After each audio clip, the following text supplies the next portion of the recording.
It's finally that time of year where we can all enjoy ghost stories and spooky things like spying elves and old men who want to watch to see whether you are naughty or nice.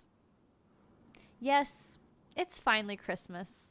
So let's gather around the dead tree you put in your house and tell some scary ghost stories. This is the No Fear Podcast. We know what scares you. Hi, I'm Mel, And I'm Lisa. and this is the No Fear Cast, the podcast where we dissect horror and all the things that scare us. This is the ninth episode in season three, and it is Christmas time again. All right. Before we get started in our discussion, I just want to first say that, as you guys could probably tell from the intro, Matt is not with us tonight. He was feeling under the weather, so sadly, it'll just be Lisa and me on this recording. Not that I don't love recording with Lisa, but it's always kind of sad we can't have all three of us here for the discussion. The second thing I wanted to say before we get into our discussion is if you guys are interested in Christmas horror, we have two seasons before this one where we've talked about it before. So we did a Christmas episode, our first season, where we had a Charles Dickens scholar on with us, Sherry, and we talked about A Christmas Carol and some of his other ghostly Christmas stories, since Charles Dickens is mostly associated in our minds probably with Christmas ghosts. So there were many other writers at the time of him writing these sorts of things.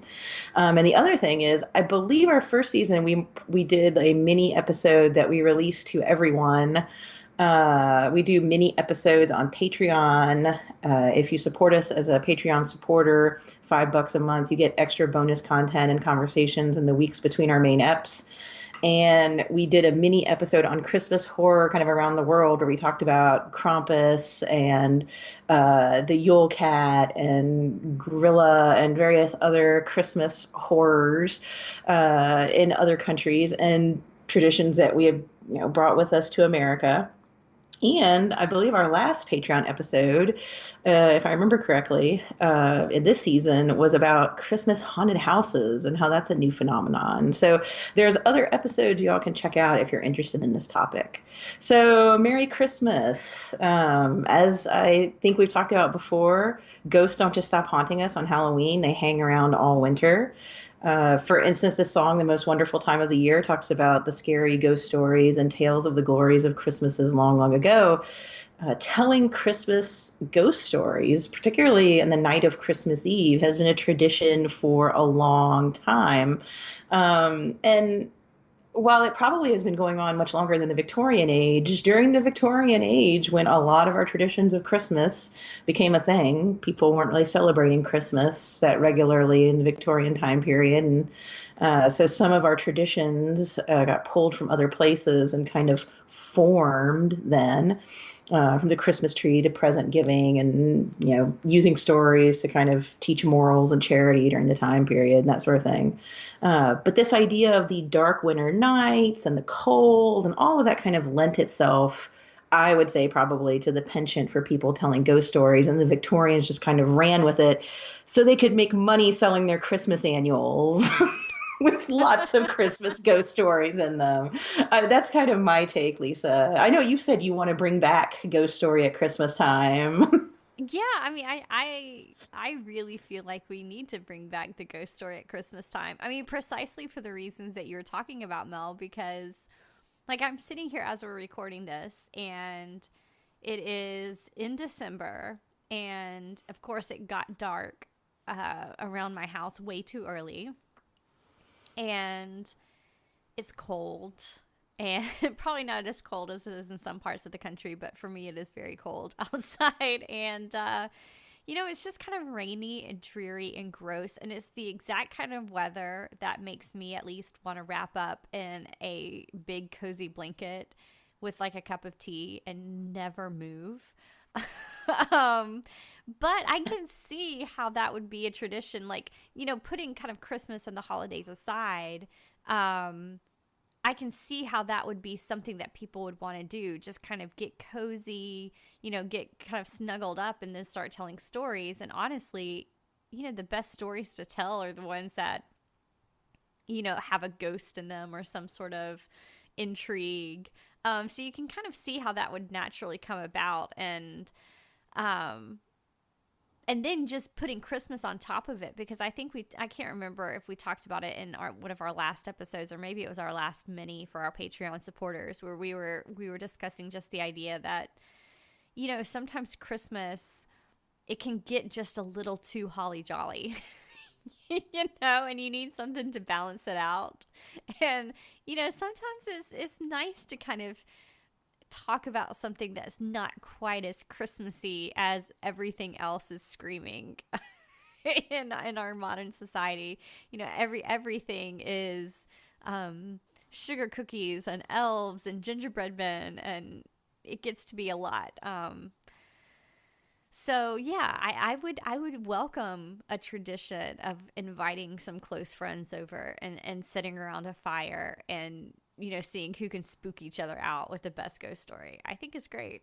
Yeah, I agree. And when you sit and you think about some of the best ghost stories, they either were written to be told around Christmas, or they involve Christmas in them. Like all of Charles Dickens' Christmas tales. But The Turn of the Screw, if I remember correctly, the frame is that they're telling Christmas stories. The Woman in Black, the frame is that they're telling Christmas Eve stories. The Elizabeth Gaskell's The Old Nurse's Tale, I think that's told around Christmas. And even stories that don't mention Christmas, it's usually a cold, dreary time of year. And, what is it? I think is it the night of Christmas Eve? I'm terrible with these astrological things. Is it the night of Christmas Eve or the night of Christmas, which is the longest night of the year? I think it's the solstice, isn't it? So that would be the 21st. Okay, so it's like right before that. Okay. I think. I am probably getting that really wrong too, but yeah, we have literature degrees. We don't. But that seems pretty spooky to me, right? It's like the longest night of the year. Like I could totally see people thinking this is like that time when the line between living and dead is really thin, or it is a long night to have to get through. You might as well scare yourself and all the people around you. Okay, so I did look it up, and it is the 21st, the shortest day of the year, which I guess would by default make it the longest night. Yes. I do know that. Science.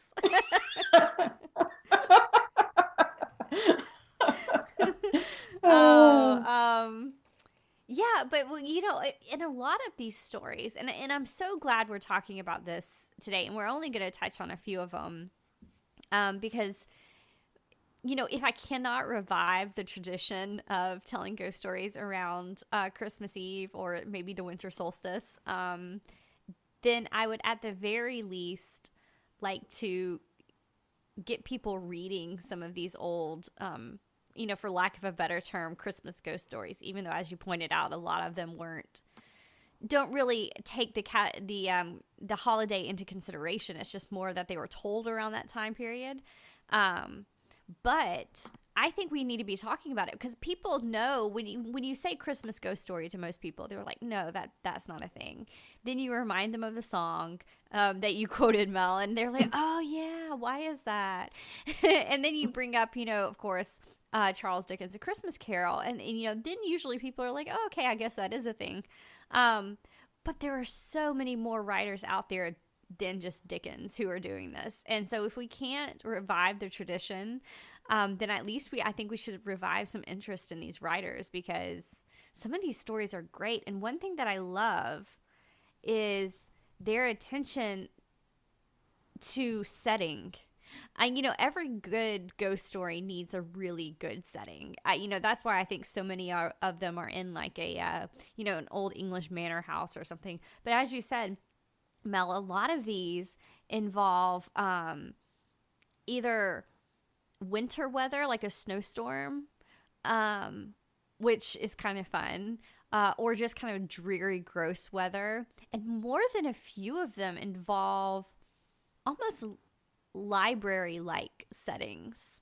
There's a lot of discussion of old homes and studies that are stacked with books on every wall, and I love that atmosphere for a ghost story.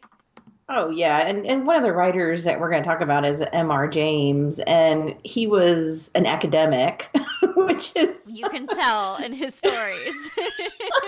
which is obvious in his stories, and is a failing maybe that Lisa and I can both identify with. But most of his people will even find like forbidden knowledge or books, that kind of start out the horror. And so that kind of claustrophobic in a library doing research or maybe not doing research and stumbling upon like some person's journal they left about something creepy happening, or finding a bunch of letters, or finding a demonic scrapbook, or these various uh, various setups that he has. And there's usually a scholar, sometimes a medievalist like he was, not always. But he does a really good job of playing with the idea of putting a person who you wouldn't normally think of as being like into the supernatural, just kind of doing their thing. And they stumble upon these like really crazy, horrible, these crazy, horrible things. And he's writing in the early 1900s too. And so ghost stories have been around a while. So the stuff that he does with his ghosts are kind of interesting as well, like making them physical and describing them in really like what we come to now to think of as almost Lovecraftian, like horror to it as well. Um, and he read his stories to other people on Christmas Eve when he was working on them.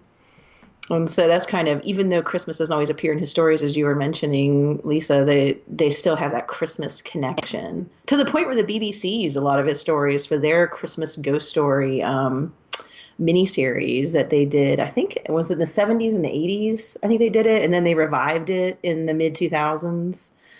But several of his stories were used for those episodes. I haven't actually seen any of the BBC adaptations of his stories. Okay, yeah, I just went ahead and Googled it because I wanted to get the dates right. So, A Ghost Story for Christmas was kind of like a mini series of short television films that the BBC did, and it was as it came and went kind of over the years. It would be on different BBC channels, which is something someone who's been in Britain would understand, that we don't have all the BBC channels. We just have what BBC America. But it was in the early 70s. So the first one was M.R. James' Whistle and I'll Come to You, My Lad, which is super creepy. And it was an earlier black and white adaptation of that story in the late 60s. And they had such success with it, they decided to adapt more stories. So it was in the 70s that they did this, one each Christmas, and several of them were M.R. James stories. And then in 2005, they revived it again. So I'll go ahead and list some of the stories. The Stalls of Barchester was one of them, A Warning to the Curious, Lost Hearts, which we're going to talk about, The Treasure of Abbot Thomas, The Ash Tree, which we're going to talk about. And then they also did Charles Dickens' The Signal Man. And then when they came back, they were in 2004 and 5, they were all M.R. James stories. And folks who are familiar with the new Doctor Who and Sherlock would recognize the name Mark Gatiss. He actually did the adaptation for the last one in December 2013, which was M.R. James's story, The Tractate Midoff, which again is a young librarian receiving it like an ILL request, basically, for an obscure book with a creepy knowledge in it that causes problems. So M.R. James has kind of been the preponderance of our BBC Christmas fare. I too, Lisa, have not watched those. I just became aware of them through listening to Mark Gatiss interviews with my interest in Sherlock and Doctor Who, and now I really want to check them out. So I'm gonna have to look and see if they're on any streaming services or available in any way, because that seems like a cool way to spend Christmas. It does. I'm really curious to see how they did Lost Hearts, because reading that story, it has such a vivid picture in my mind, and it's so creepy, but I wonder how it would translate, because the story starts out, this is another one of those stories where it's kind of a rogue scholar. In this case, like an elderly man who lives in this manor house and has wonderful books. In fact, there's a long list of some of the things in his libraries. A lot of Greek mythology, and there's talks of it. You know, in a weird way, it reminds me of Poe's The Raven. In describing like the bust of Pallas and all that, because it describes the different like sculptures that he has and artwork, I guess. But the story is about this elderly man, the scholar, who a young orphan boy comes to live with him, who I guess is kind of a distant relation. And right away, you get this really uneasy feeling, which I think M.R. James is just great at doing. He sets the reader at unease very early on, and just tightens that and tightens it and tightens it until the end. But with this, I mean, the first thing he says is when the older man meets the young boy who's now come to live with him, he says, you know, oh, how are you and how old are you? And then he repeats it. And how old are you? And just kind of a weird, it's the repetition of that asking how old you are that, I don't know. Immediately in my head, I was like, okay, this is going nowhere good. And it doesn't. Yeah, and I love the uncanny of how everybody is like, isn't it amazing that he's taking in this distant cousin of his who's been orphaned? Isn't it amazing that he took in this other girl and this boy who were homeless and sick, and they just ran away for no apparent reason? But he's such a good guy. He helps children, and you're just like, no. No. There's something else going on here. I mean, we know. Well, and see, what I like this is about M.R. James, and we'll get to the ash tree later. But a lot of these stories, you know, of course, they like predate the modern horror movie. But a lot of these tropes, I feel like we've seen a million times. And this is why I'm wondering about the BBC versions. Because if I saw them on the screen, I would kind of yawn and be like, oh, that's old hat. We've seen that before. You know, kind of the idea of, oh, here's this man who's bringing in children. And children just disappear around him. And we don't know what's going on. You know, it's just obviously is not right. And the same thing with the ash tree, which I'll save until we get to that one. But, you know, if I saw them on the screen, again, I would just kind of feel bored. But for some reason, as I'm reading them, it has a fresh feeling to them. And so even though they've been repeated, I think it just shows his mastery of the genre. Oh yeah, the way that he builds the tension and the way that he usually has the narrator at a remove. It's like it's somebody who's heard about what happened or read about what happened. And so you know partway through the story that this child survives. But even then, it doesn't lose any of its, you know, scary or creepy aspect. The weird dream the kid has where he discovers the bathtub where the guy that used to kill the children for his secret purposes. And then that I thought of the turn of the screw. I don't know why, but it immediately popped into my head when the little boy looks outside and sees the two ghost kids on the grounds looking up at the castle. It kind of reminded me of that moment when the governess is watching the children to see if they see the ghosts out on the lawn, you know, outside the manor. Yeah. And then you don't even see what they do to the man, but it's still terrifying. Like, because the kid can't get the door open even though it's not locked, and then all of a sudden it comes open. And you're right, it's all the stuff we've seen before and heard before, but for some reason it's like it just seems to fit. And I don't know if it's the time period he's writing in. I think it has something to do with that kind of distance, like a storyteller type narration that pulls you in, but it works in his hands in a way that I think maybe, I don't know. It'd be interesting to see if we could have a story like this written today and we wouldn't just, like you said, roll our eyes, you know? Right. Well, you know, it might be the storytelling aspect, because it does have that feel of, we're hearing this from the one who survived, and so it lends a certain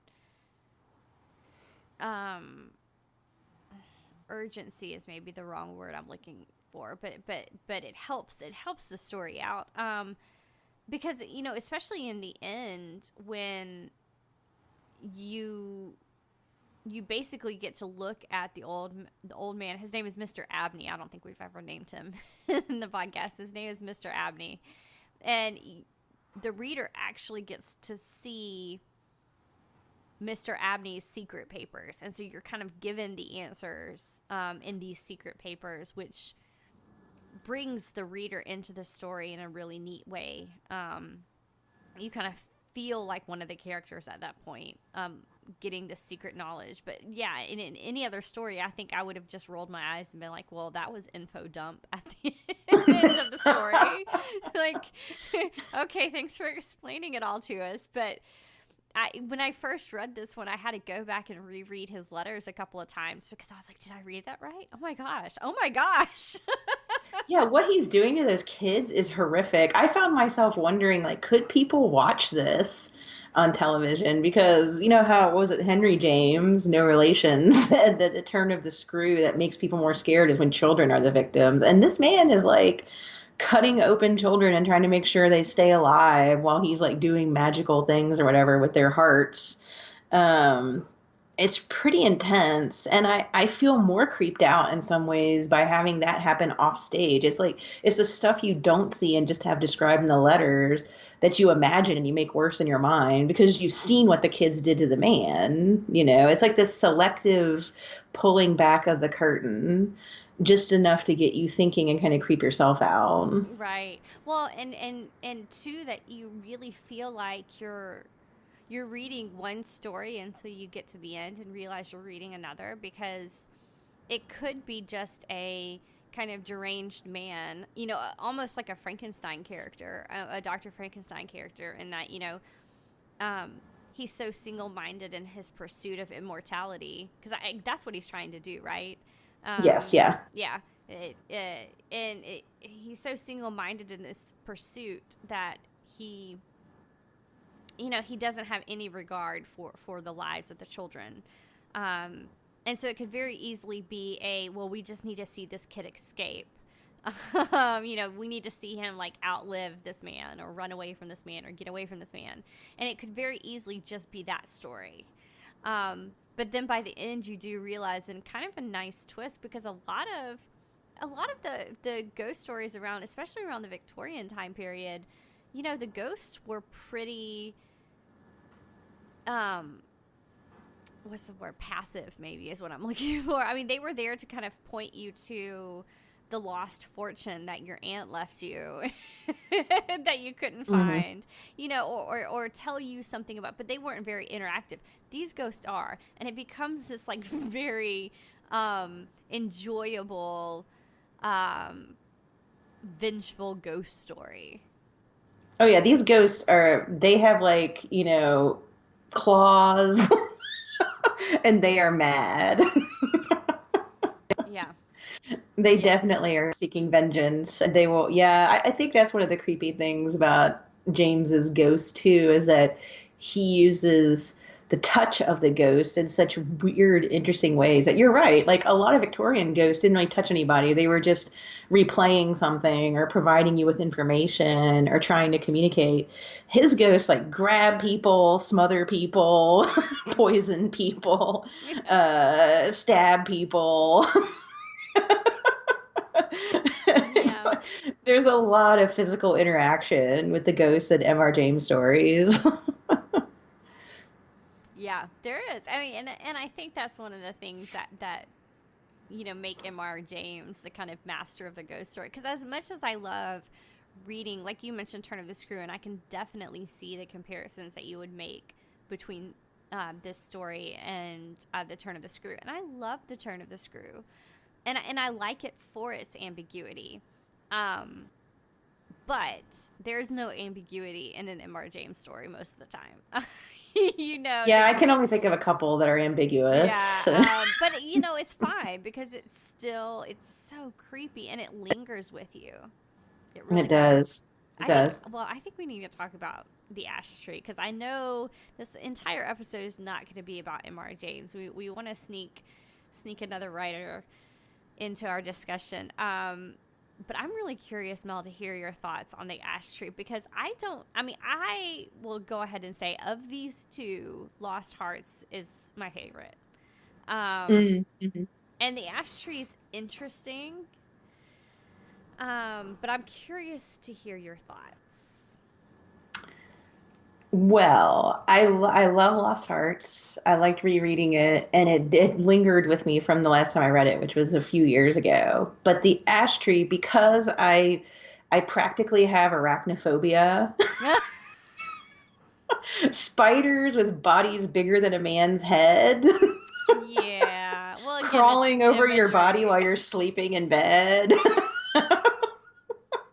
That I remember the first time I read the story, I remember where I was sitting and I was totally creeped out by it. In the end, when they're trying to kill the spiders, and the spiders, well, first the spiders kill a cat, and then they're all like just boiling out of the tree and crawling. Yeah, that totally creeped me out. But I'll give a recap of the ash tree for folks who haven't read it. And if you haven't read it, don't think just because we gave you the plot that you won't get something out of it. I do think you can still read these stories and see how he puts it together and get that creepy feeling. But interestingly enough, since we just finished our witches series, we have a witch in the 1600s, or a woman who was said to be a witch in the 1600s, who is executed, supposedly, but she possibly uses some sort of magic, we don't know, to be inside an ash tree, which is, there are lots of superstitions about ash trees and their powers and their connections to supernatural things. And so the man who accused her of being a witch was mysteriously poisoned in his bed, which is where the ash tree touches the window of the house in his bedroom. And then his descendant is also killed when he decides to change his bedroom. And then the next guy is also killed.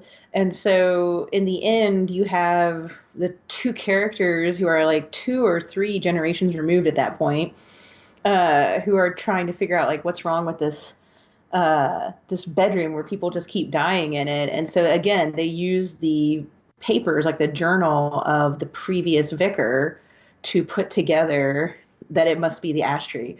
They think that the ash tree is like straining bad things or germs into his room or something like that.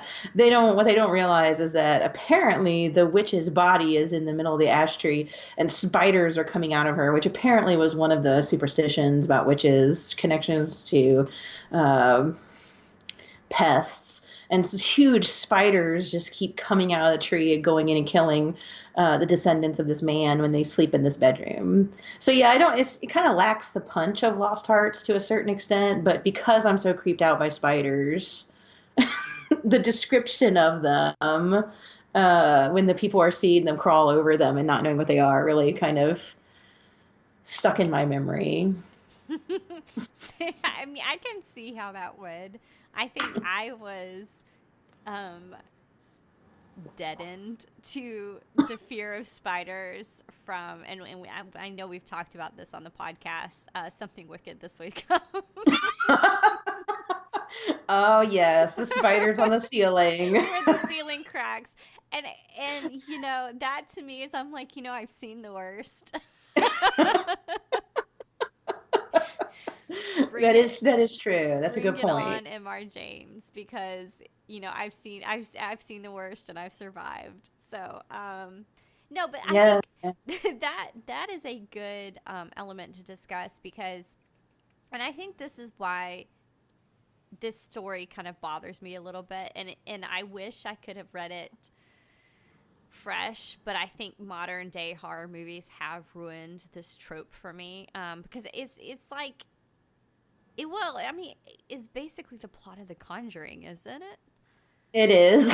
And I know M.R. James came first, but like The Conjuring just angered me so much that that I read this and I can't help but draw a connection between the two, which is not fair to James, and I'm sorry wherever you are. I am sorry that I'm making that connection, but that was in my head, and I just thought, no, you can do better. But this was, I mean, I would prefer to read this than rewatch The Conjuring. So, but but yeah, it's just, I think it kind of bored me a little bit, just the idea of, oh, okay, well, you know, I enjoyed them trying to figure out what was wrong with the tree and, you know, trying to understand, especially the idea of trying to find a logical explanation as to why everybody, you know, in that house, in that bedroom would die.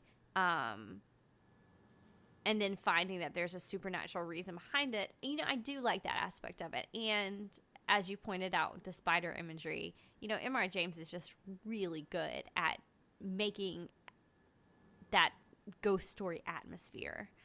So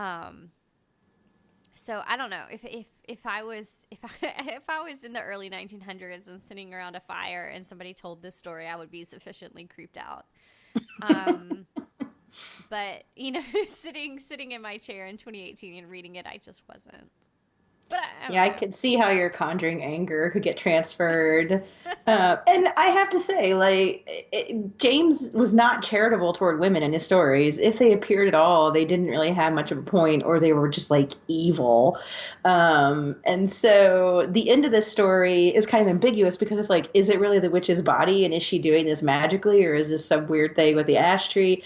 But, yeah, I mean, the thing that bothers me with it is that he kind of, I got a dog next door barking. The thing that bothers me in the story is that he kind of just accepts that she was a witch and had evil powers and she's taking vengeance on all these people. So I don't know. But again, that's me now looking back on it and saying, hey, based on all these other stories that were written where these women were treated this way and whatever, then you should be writing a different thing. So I don't know if I can hold him responsible for that. But he does kind of play into those tropes of accuse a woman of witchcraft. Oh my gosh, she is a witch and she's evil and she's going to kill you and every male offspring. Right. Yeah. And that might have been it too. It's just the, yeah, that kind of distaste for when you read it, and you're right, it is a little bit ambiguous, but it's also kind of not. Right. Yeah. Like, okay, yeah, she was a witch and she was evil and she's enacting her evil even from beyond the grave. I love the part where they try to dig up her body and it's empty grave. And they're just like, oh, what happened? Maybe it was a grave robber. No, she's a witch. Yeah. There was a lot of fainting in this story, too. There was a lot of fainting, and not just the women. I mean, so we do have to give him that, you know. The lady out, you know, faints, but also... also, I and it might have been when they were finding the grave empty. One of the men faints away when he realizes that nothing's there. Yeah, somebody faints when the spiders are pouring out of the tree too, or somebody gets sick when the cat is attacked by the spider, and that was a man. So yeah, that's true. It was equal opportunity fainting and vomiting. We can give him that.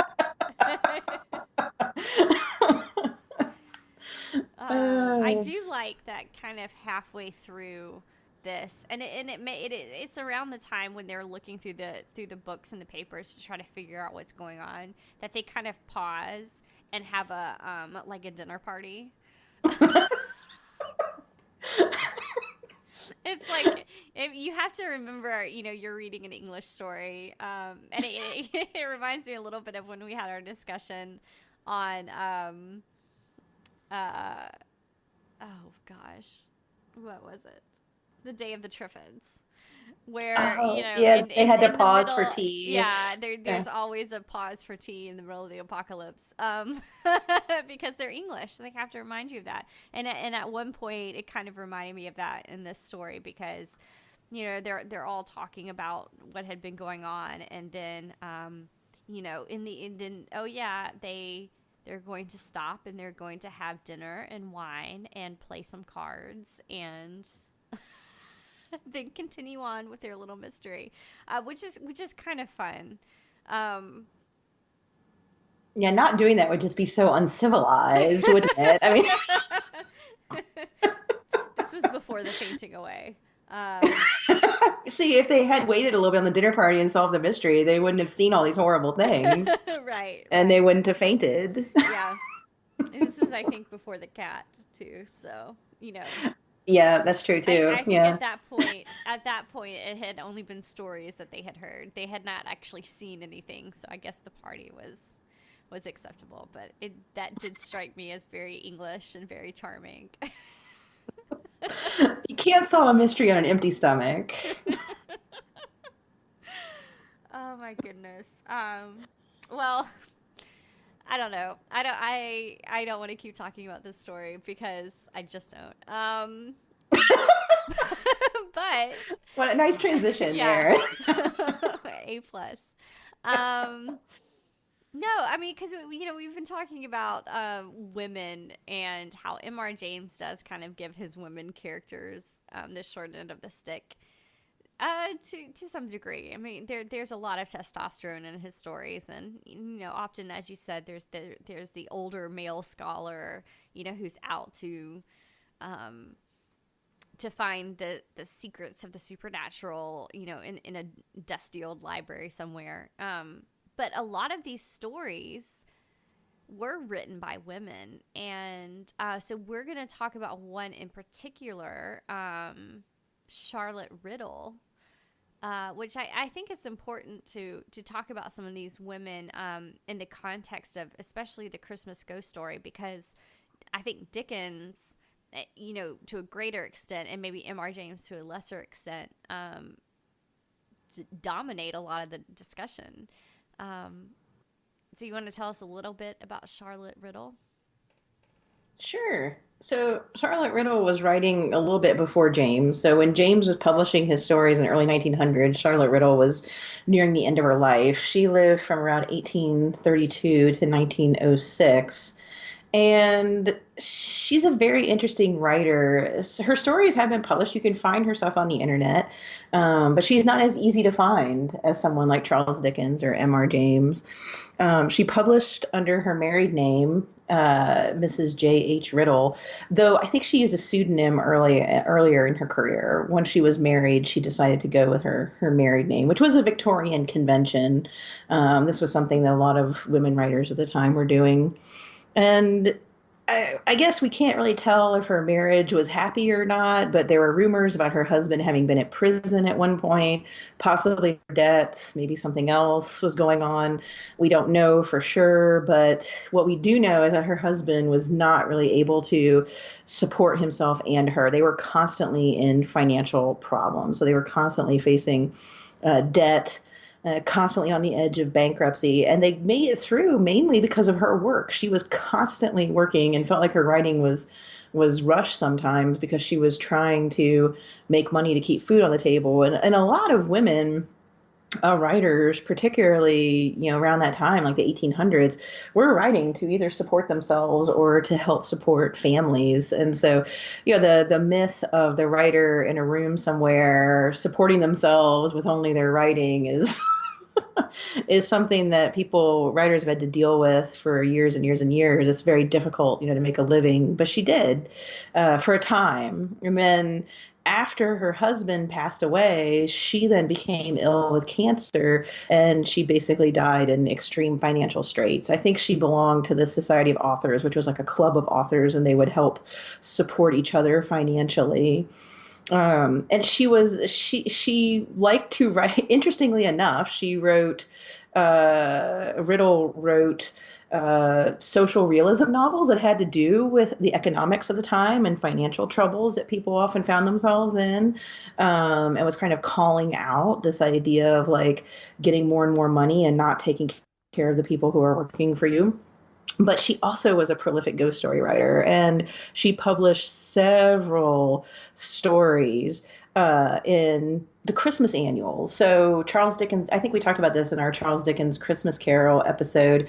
Every year around Christmas, Charles Dickens and other writers would put out these Christmas annuals, and writers would write stories about Christmas. Some of them were just like little sentimental pieces or nostalgic pieces, or pieces about different Christmas ceremonies, and they would have puzzles in them because you have to be with your family, right? Like You have kids all over the place and everything is chaos. So you have puzzles or games in there as well to help out with that. But you also have ghost stories. And Riddle published several of those. And I think the one that we're going to be talking about is a strange Christmas game. Though I have to say, before we get into that, I think I shared this with you, Lisa, but I ran across a couple paragraphs from an article that Riddle wrote called The Miseries of Christmas.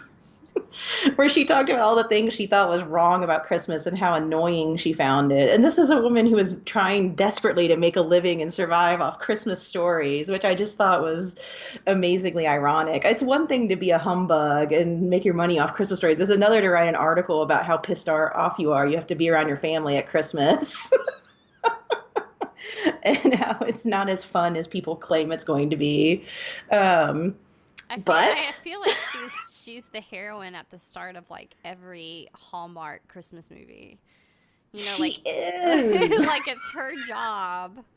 It's her job to do Christmas professionally, and yet she goes home and she's like, I hate it. Rampant consumerism. Nobody's truly kind. I think my favorite line in that is there's not enough kind and there's too much kin. I'm like, wow, that's sharp. Yeah. Yeah. Not enough kind and too much kin. Yeah. Miss Riddle. All right, well, let's talk a strange Christmas game, because I did enjoy this story. And we chose this one precisely because, you know, we discussed before that even though these stories were traditionally told around Christmas, and they certainly were published around Christmas, a lot of them did not even remotely deal with Christmas at all. But this is one that actually takes into consideration the time of year and the holiday in a way that's really effective. You know, it does not come across as hokey at all, I don't think. No, I enjoyed it. And it is that Victorian idea of ghosts who kind of show you what happened. The plot of the story is this guy who has never had great finances, finds out that a distant cousin of his has passed away, and so the estate is going to come to him, and so now he has money. And it's interesting because it's him and his sister. So he and his sister have decided to stick together through thick and thin, even with their economic and financial difficulties. So they're pooling their resources, and they end up in this house, and they're trying to figure out how they're going to fix it. And the whole time, and this is a conversation for another podcast episode, but I'm going to throw this out there. The whole time at the beginning, I'm thinking about the book The Uninvited. Brother and sister get this house. They're excited and they're in the middle of redecorating, and then all hell breaks loose because of the past. And so what happens is they can't keep any help.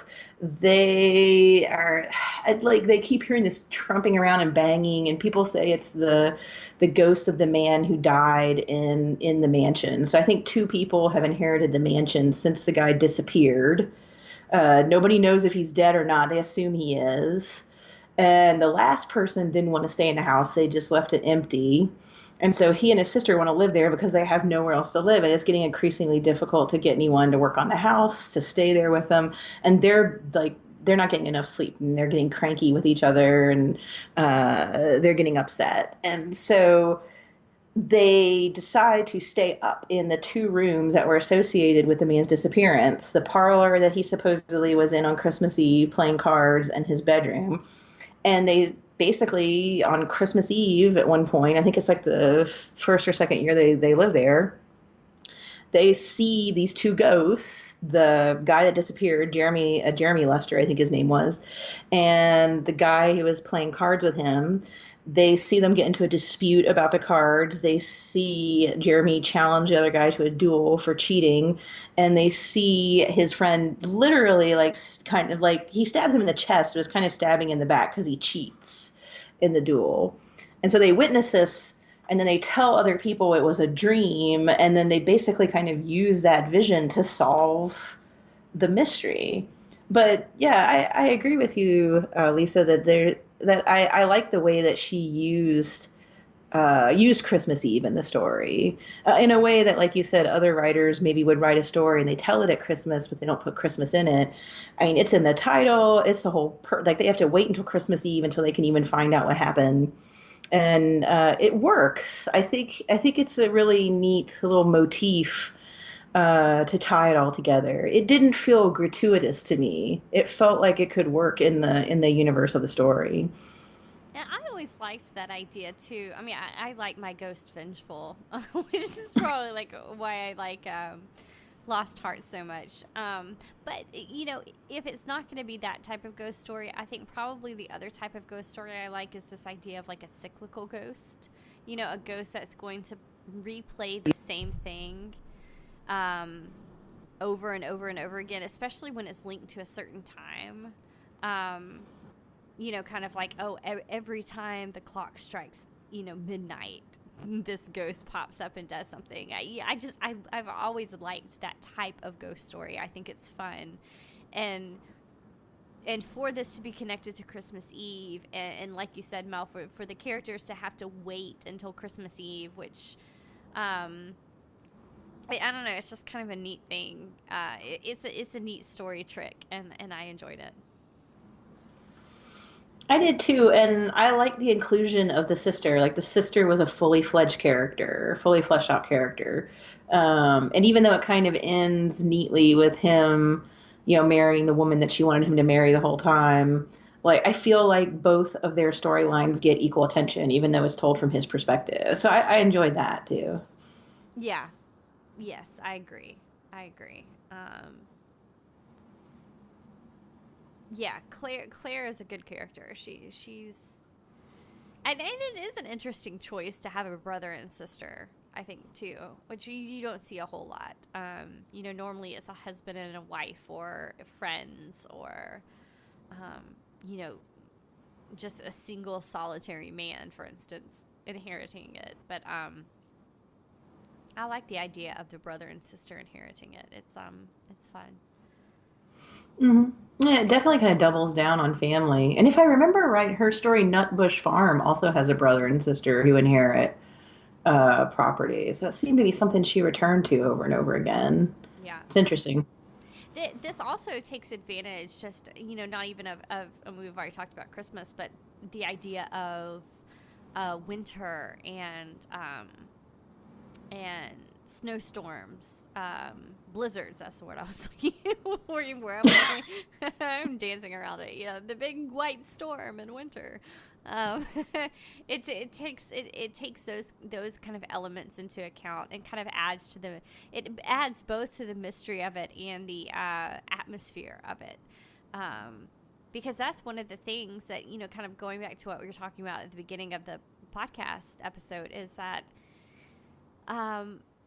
it really is. Winter is such a bleak time. No, I love the idea too, because it's kind of expectation versus reality when you think about snow, right? We sing these songs like Winter Wonderland, and it's such a part of like Christmas lore of. My kids were watching Frosty the Snowman, the old cartoon the other day, and there was this whole thing in the cartoon about magic snow, and how the snow that falls on Christmas is like the purest, and anything can happen because it's magic snow, and of course, living down on the Gulf Coast, we don't see snow that often. So for my kids, just the idea of snow is something really cool and exciting.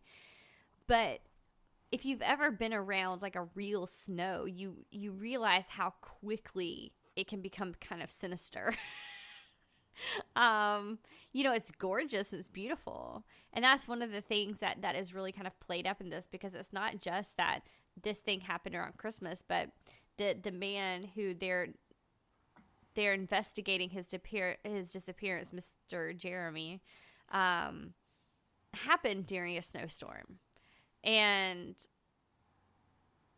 I don't know, it just kind of adds to it, this kind of creepy old manor house in the English countryside that's surrounded by nothing, and then suddenly snow comes in. I mean, it's exactly the setting of like The Shining. It is. Well, and I think it's Matt. I think Matt mentioned this in our mini episode where he started talking about like, was it seasonal affect disorder, right? Yeah. Where your depression gets worse as winter progresses because of the sunlight issues. I'm not saying that's exactly what Riddle is talking about in the story, but I did think it was interesting that she traces their progression throughout the year. So these are people who like the claustrophobia that she creates and the fear not just of the ghosts but just in their lives is so real to me because you have two people who have come on hard times economically. They didn't even know they had relatives with money to leave them or an estate.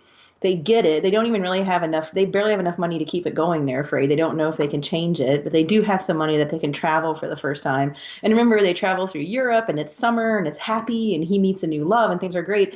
And then they have to come back to the house and their money problems are talking about what they're going to do with the house and everything's drafty and they're cold and they're just sitting there in the dark and they're alone because nobody will work at the house.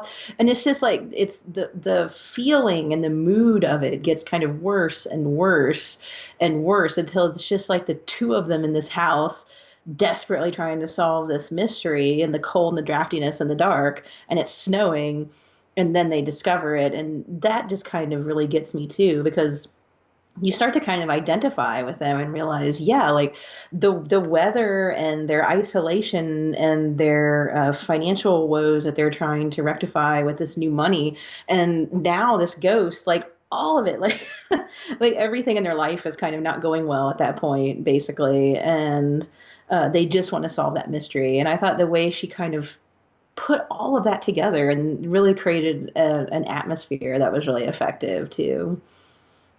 I agree. You know what it really reminds me of is Peter Straub's ghost story. Oh yeah, I could see that connection. Because I think that that novel is kind of the inheritor to the Victorian ghost story in a lot of ways. Just because it, the way he weaves the story around the Chowder Society, and which is these four men who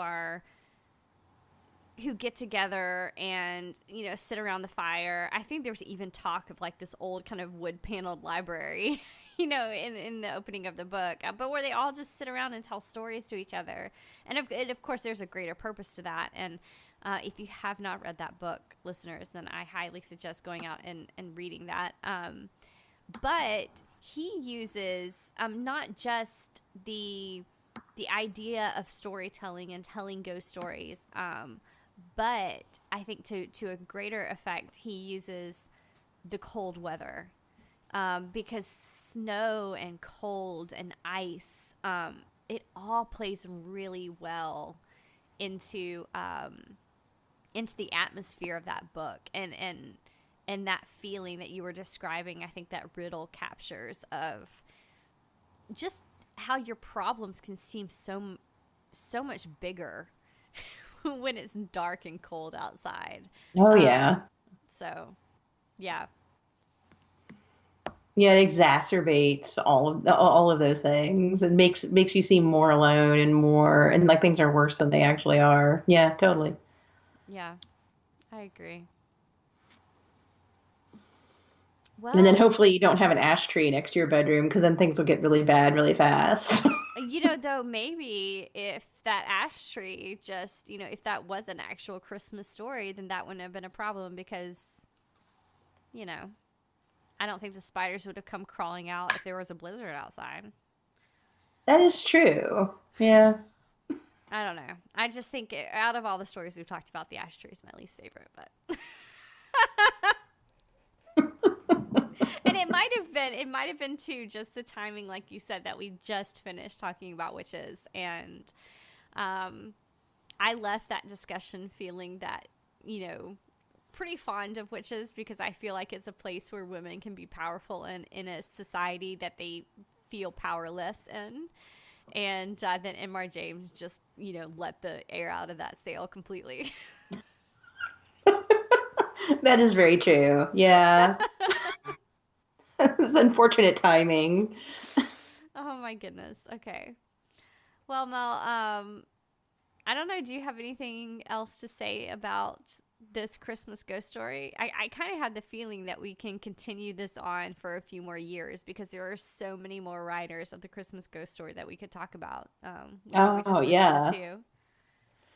Yeah. Well, and you just recently brought to my attention, that there are now collections of Victorian Christmas ghost stories out there. So as That's long as people right. keep finding these things, we can keep reading them, and I love Yeah, that. I'll go ahead and do a little plug for that. So Valancourt Books, they've put out now 3 volumes of Christmas ghost stories, and they're really fun covers. They're really good graphics, but they're kind of red and white and green, and they look very festive. Um, but they're all these ghost stories and these kind of holiday stories. I feel like there's some Dickens and Riddle and those sorts of people. Imar James, of course. Gaskell. I'm trying to think of some of the other names I've seen in some of these volumes, but if this is something that sounds like you would like it, then I highly recommend checking those out. They make actually really good gifts too, I think. They do. I can attest to that. All right. Well, listeners, I am so glad that you joined us for this. I really hope that you take my suggestion, and this should be coming out on Christmas Day, so maybe after all the presents are opened. You can get by the fire, turn the lights down low, and instead of playing some Christmas carols, or watching a Santa movie for the umpteenth time, why don't you just either read some good ghost stories or try to outdo each other and see who can tell the best story, because I think this is a tradition we need to revive, and I have faith in you guys. You can help me do this. So as always, thank you for listening. Happy holidays, and we will be back with you in 2019.